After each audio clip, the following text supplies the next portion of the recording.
சுகன்யா, இந்த இந்த மயில் பிள்ளைக்கெல்லாம் என்னமோ ஆறுதல் சொன்னேன். அதுக்கு அந்த ஆதரவு கரம் நீட்டினேன்னு வச்சுக்கோமே, உடனே தூக்கி வீட்டுக்கு அனுப்பி விட்ருவேன் நானு. என்ன விளாண்டுக்கிட்டு இருக்கியா? ஒட்டுமொத்த குடும்பத்தையும் இங்க அது வந்து எவ்வளவு பேர கெடுத்தாளுக. இவள கொண்டாந்து நீ வந்து ஆறுதல் சொல்லிட்டு இருக்கியா?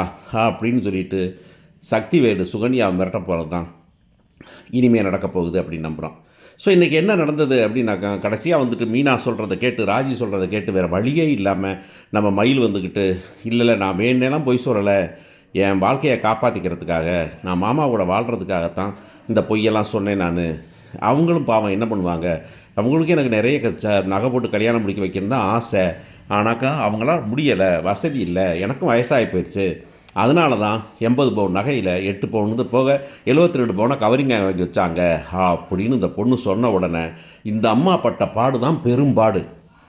ஏய் என்னடி சொல்கிற நீ மயிலு அப்படின்ட்டு, மேடம் மேடம் இதெல்லாம் நம்பாதீங்க மேடம், அவள் வந்துக்கிட்டு ஏதோ பயத்தில் இவங்கெல்லாம் மிரட்டுறதை பார்த்து பயந்து போய் சொல்கிறான் மேடம் அப்படின்னாக்க, என்னத்தை பயந்து சொல்கிறாங்க, அதான் புட்டு புட்டு வச்சுருக்காங்களே, எவ்வளோதாம்மா பொய் சொல்லுவீங்க நீங்கள், ஏம்மா உங்கள் மகளே உங்கள் வாயால் ஒத்துக்கிறாங்க, இன்னும் போட்டு தாங்கிட்டு உட்காந்துருக்கிறீங்க பாருங்கள், இப்படி ஒன்றுமே பிரச்சனை பண்ணாத குடும்பத்து மேலே எவ்வளவு படியை தூக்கி போட்டிருக்கிறீங்க, என்ன ஆகுது அப்படின்னு கேட்கும்போது, இந்த போலீஸ்காரவங்க ஏன் வந்து சரி நகை போய் சரி, அப்புறம் முதல்ல கொடுமை பண்ணாங்க, அப்புறம் திருப்பிட்டு வந்துக்கிட்டு என் வீட்டுக்காரர் இப்போ ஃபிசிக்கலாக வந்து என்னை வந்து கஷ்டப்படுத்தினார், இந்த குடும்பத்தில் வந்துக்கிட்டு குழலியில் ஆரம்பித்து அரசி வரைக்கும் எல்லோரும் அடித்தாங்கன்னு சொன்னியேம்மா, அதெல்லாம் உண்மை இல்லையா அப்படின்னு கேட்டிருக்கணும்ல, அதை கேட்க மாட்டேங்கிறாங்க.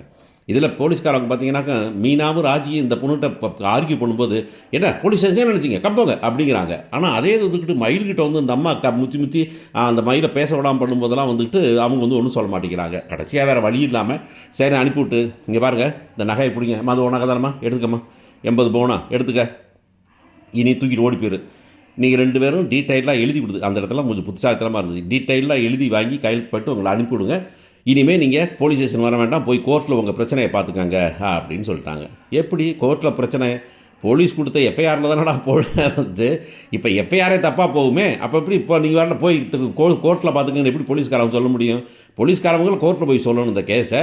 இதில் வந்துட்டு ஒவ்வொருத்தருக்கும் ஒரு மாதிரி போல் இருக்குது. பார்த்தீங்கன்னா குழலி வந்துட்டு வீட்டுக்கு வராங்க, என்ன இப்படி நடந்திருக்குது, நீங்கள் வாட்டில் சொல்லாமல் விட்டீங்க நீங்கள் அப்படிங்கிறாங்க. என்னம்மா ஒன்று சொல்லாமல் விட்டாங்க, உங்களுக்கு போலீஸ் நோட்டீஸ் அனுப்பியிருப்பானம்மா, உன்னை கூப்பிட்டு வந்திருப்பானே போலீஸ்காரங்க வீட்டுக்கு வந்திருப்பாங்களே, ஒன்றா தெரியாத உனக்கு அது, என்கிட்ட ஒரு வார்த்தை கூட சொல்ல அப்படின்னு சொல்லும்போது, கதை எழுதுனவங்க மறந்துடாங்க குழலி வேறு லிஸ்ட்டில் இருக்குதுன்னு. இதில் வேறு ஆனால் சொல்கிறாங்க பாக்கெட் லிஸ்ட்டில் நானும் இருக்கலாம்ல அப்படின்னா, பாக்கெட் லிஸ்ட்டில் இருக்கிறதுல போலீஸ் லிஸ்ட்டில் இருக்கிறீங்க, அங்கே பதிவாகி போச்சு உங்கள் பேரெல்லாம். பெரிய மனசு பண்ணி ராஜியையும் மீனாவையும் அரசியையும் வீட்டுக்கு அனுப்புனாங்கிறதெல்லாம் தெரியாமையே பேசுகிறாங்க அவங்க பாட்டில்.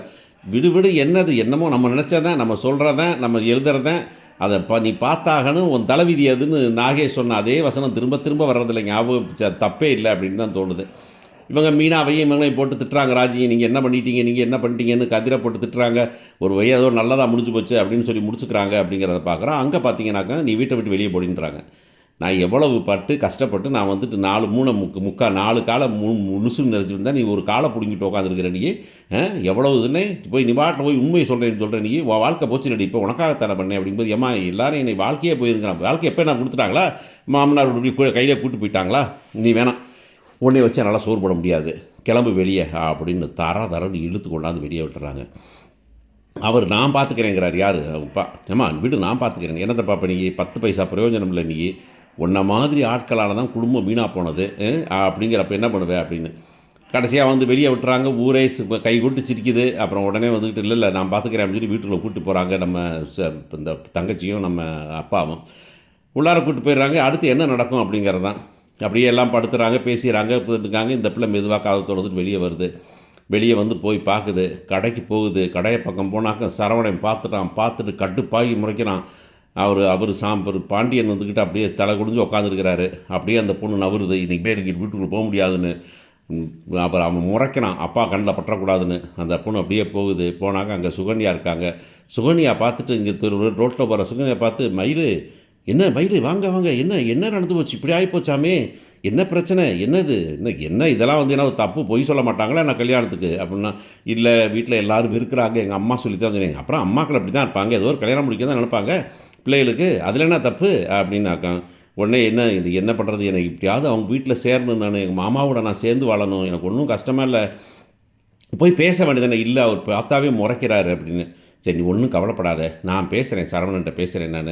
இந்தா வருவார்ல வீட்டுக்காரர் பேசுவார், வேறு அவரை வச்சு பேசி நான் வந்து ஒரு பக்கமாக பேசி முடிச்சு வைக்கிறேன் நான் அப்படின்னு சொல்லிக்கிட்டு இருக்கும்போது பல்வேல் வந்துடுறான். பல்வேல் வந்து என்ன இங்கே எந்த பிள்ளை என்ன வருதுங்க அப்படின்னாக்கா, ஏன் உனக்குண்ணா மயிலும் நானும் ஒன்றா இருந்தோம், பேசிகிட்டு இருக்கோம், பேசக்கூடாது நாங்கள், அவள் கஷ்டத்தை என்கிட்ட சொல்கிறா அப்படின்னு சொல்லும்போது, கஷ்டம் சொன்னால் கஷ்டத்துடைய எங்கள் அம்மா எங்கள் அண்ணன் எங்கள் அக்கா எங்கள் அக்கா ஃபேமிலி எங்கள் மாமா எல்லோரும் கஷ்டப்பட்டது உனக்கு தெரியாது உனக்கு, ஏன் அப்படின்னா, இல்லை இது அவங்க அம்மா தானே, அவங்க அம்மா சொன்னாக்கா இந்த பிள்ளை வந்து என்ன சொல்லிச்சு தெரியுமா, கோர்ட்டில் வந்து ஆமாம் கஷ்டப்படுத்துனாங்க, என் புருஷன் என்னை அடித்தார், என்னை கொடுமைப்படுத்துனாங்க, வரதட்சணை கேட்டாங்க அப்படின்னு தானே சொல்லிச்சு அந்த பிள்ளை அப்படின்னு சொல்லும்போது, சரி அவங்க அம்மா சொல்லிட்டாங்க அப்படின்னா, அப்போ இது வந்து அவங்க அம்மா சொன்னதான் சோறு திங்குமா அப்படின்னு சக்திவேல் வர்றாரு. சக்திவேல் வந்துட்டு, இங்க பாரு இந்த கடைக்கெலாம் வரக்கூடாது, ரோட்டை ஓடி போயிரு, போ உங்கள் அப்பாட்ட போ, உங்கள் அம்மாட்ட போ, உங்கள் குடும்பம்லாம் இங்கே இருந்துச்சுன்னா ரொம்ப குடும்பம், உங்கள் அப்பனை அன்னைக்கு வந்து உங்கள் வீட்டுக்கு வந்து நம்ம திருடிட்டு வந்து இங்கே வீட்டில் வந்தான்ல அன்னைக்கே பிடிச்சி உள்ளார கொடுத்துருக்கேன் நான் அப்படின்னு. இல்லை எங்கள் அப்பா அப்படின்னா, உங்கள் அப்பா பற்றி எனக்கு தெரியும், உங்கள் அம்மா பற்றி தெரியும், எல்லாம் ஊரில் விசாரிச்சுட்டேன், கிளம்பி நீ போ. சுகன்யா இனிமேல் இவரோட பேச்சு பழக்க வழக்கம் என்னமாவது வச்சுக்கிட்டேன், இல்லை என்னமாவது ஹெல்ப் பண்ணேன்னு தெரிஞ்சுன்னு வச்சுக்கோமே, உன்னையும் வீட்டை விட்டு வெட்டி விட்டுருவோம் அப்படின்னு சொல்கிறாங்க. ஆனால் சுகன்யா விடாது, சுகன்யாவுக்கு என்னமாவது பண்ணியே ஆகணும். எப்படி வந்துக்கிட்டு அங்கே நம்ம சிறகடிக்க ஆசை சீரியலில் மீனாவுக்கு ஹெல்ப் பண்ணுறதுக்குனே அந்த அம்மா வருதே, அந்த மாதிரி ஆட்கள்லாம் வந்துட்டு இன்னொரு குடும்பம் நிம்மதியாக இருக்க விட மாட்டாங்க. அதுக்காக வந்துக்கிட்டு சுகன்யா ஹெல்ப் பண்ணத்தான் போகிறா. என்ன நடக்க போகுதுன்னு